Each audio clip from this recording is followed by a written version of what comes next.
Okay, first of all, solving by factors.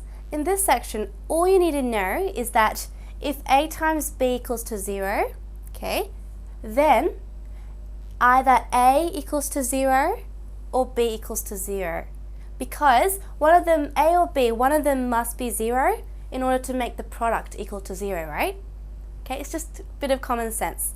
So a equals to 0 or b equals to 0, or both a and b could be equal to 0. Okay, in order to make the product be equal to 0. So all you need to know is that. So let's start with an example. It says solve x minus 1 times x plus 2 equals to 0. Okay, it's a product, isn't it? So if I compare it to this section, this part here, this one I'll let A, and this one I'll treat it as B. Okay? So you guys can kind of link these two. So what I'm going to do is say x minus 1, this one, could be equal to 0, or x plus 2 could be equal to 0, right? So one of them must be 0 to make the product be equal to 0, and all you need to do now is solve for x. Okay, so here x equals to 1, and here x equals to negative 2. So those two solutions are our final solutions. Okay, so it's as easy as that. So we usually get two solutions. Alright, that's an example. Let's try some questions now. Question 1 says solve 2x times x minus 8 equals to 0. Okay, so you guys can use the a and b, you guys can label it, but I'm not going to do that anymore. So what I'm going to do is go straight to it. 2x could be equal to 0, or x minus 8 could be equal to 0. So again, I have two separate equations. Now guys, this is where a lot of students get mixed up or they miss out.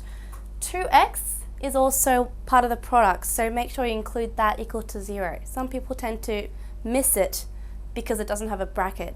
Okay, so just be careful with that. So 2x equals to 0, what I'm going to do is say x equals to 0, and then here x equals to positive 8. So again, therefore x equals to 0 and 8 are our final solutions.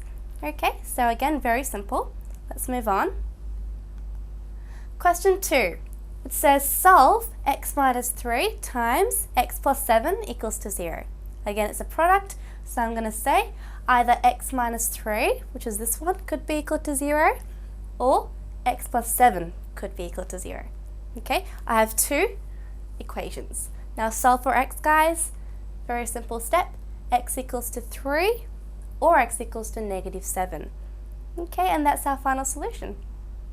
So that's question 2. Let's move on. Question 3.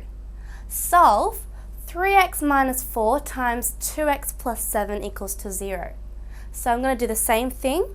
I'm going to say 3x minus 4 equals to 0, or 2x plus 7 equals to 0.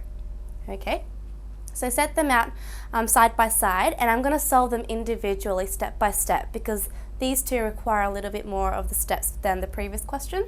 So starting with 3x minus 4 equals to 0, simply move your 4 over, and then to solve for x, divide both sides by 3, so x equals to 4 on 3.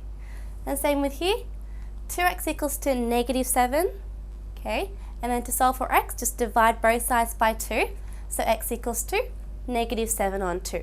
So these two are our final solutions. Okay, so if you sub in any of these two back into the equation, you should get 0, okay, because one of them is going to be 0.